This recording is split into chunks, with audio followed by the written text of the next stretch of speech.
Cox's Bazar marine ড্রাইভের সৌন্দর্য উপভোগ করার জন্য বিভিন্ন রকমের ট্রান্সপোর্টেশন সুবিধা আছে।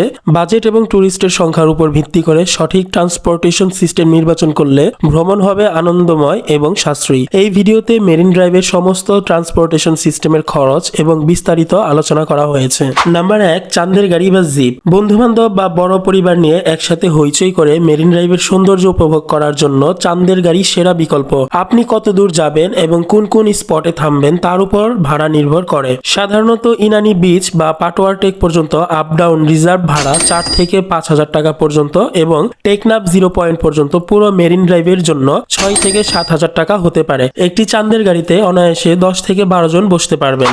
নাম্বার 2, সিএনজি চালিত অটোরিকশা বা সিএনজি। বাজেট মাঝারি থাকলে এবং মাঝারি আকারের গ্রুপ হলে সিএনজি বেশ ভালো একটি অপশন। এটি রিজার্ভ করে আপনার ইচ্ছে মতো যে কোনো স্পটে সময় নিয়ে থামতে পারবেন। ইনানি বিচ বা পাটোয়ার টেক পর্যন্ত আপ ডাউন রিজার্ভ ভাড়া সাধারণত 1500 থেকে 2500 টাকা। টেকনাফ 0 পয়েন্ট পর্যন্ত পুরো মেরিন ড্রাইভ ঘুরে আসতে চাইলে 3500 থেকে 4500 টাকা লাগতে পারে। সিএনজিতে সর্বোচ্চ 4 থেকে 5 জন বসতে পারবেন। ইজি বাইক বা টমটম। আপনি যদি পুরো মেরিন ড্রাইভ না গিয়ে শুধু শুরুর দিকের কাছাকাছি স্পটগুলো যেমন হিমছড়ি বা ইনানি বিচ ঘুরে দেখতে চান, তবে টমটম ভাড়া নিতে পারেন। ব্যাটারি চালিত হওয়ায় এগুলো টেকনাফ পর্যন্ত দূরপাল্লার রাস্তার জন্য উপযুক্ত নয়। হিমছড়ি বা ইনানি পর্যন্ত রিজার্ভ করলে দূরত্ব এবং দরদাম ভেদে 1000 থেকে 1800 টাকা লাগতে পারে। এছাড়া লোকাল হিসেবে গেলে প্রতি স্পটের জন্য ভেঙে ভেঙে জন প্রতি 50 থেকে 150 টাকা পর্যন্ত ভাড়া পড়বে। রিজার্ভ করলে 4 থেকে 6 জন বসতে পারবেন।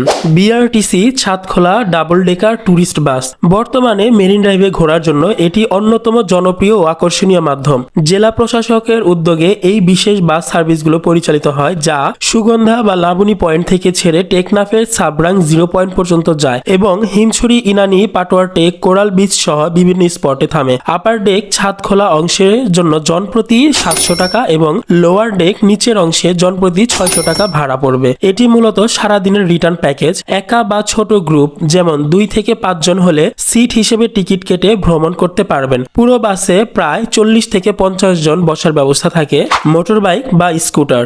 আপনি যদি স্বাধীনভাবে নিজের গতিতে সমুদ্রের হাওয়া গায়ে লাগিয়ে পুরো সড়কটি ঘুরে দেখতে চান, তবে বাইক বা স্কুটার রেন্টাল সার্ভিসগুলো দারুণ কাজ দেবে। কক্সবাজারের কলাতলি বা সুগন্ধা পয়েন্টের আশেপাশে প্রচুর বাইক রেন্টাল শপ রয়েছে। প্রতি ঘন্টার জন্য 200 থেকে 300 টাকা অথবা পুরো দিনের জন্য 1500 থেকে 2000 টাকা খরচ পড়বে। এছাড়া জ্বালানি খরচ বা তেল নিজের বহন করতে হবে। চালক সহ সর্বমোট 2 জন ভ্রমণ করতে পারবেন। বাইক বা স্কুটার ভাড়া করার জন্য অবশ্যই আপনার বৈধ ড্রাইভিং লাইসেন্স এবং এনআইডি কার্ড সাথে রাখতে হবে। এছাড়া গাড়ি নেওয়ার সময় সম্পূর্ণ বডির একটা ছোট ভিডিও করে রাখা ভালো, যাতে পরবর্তীতে কোনো স্ক্র্যাচ বা ক্ষতির জন্য অনাকাঙ্ক্ষিত ঝামেলা এড়ানো যায়। উল্লেখিত ট্রান্সপোর্টেশন সিস্টেমের মধ্যে আপনার কোনটা পছন্দ হয়েছে কমেন্টে অবশ্যই জানাবেন। সম্পূর্ণ ভিডিওটি দেখার জন্য ধন্যবাদ।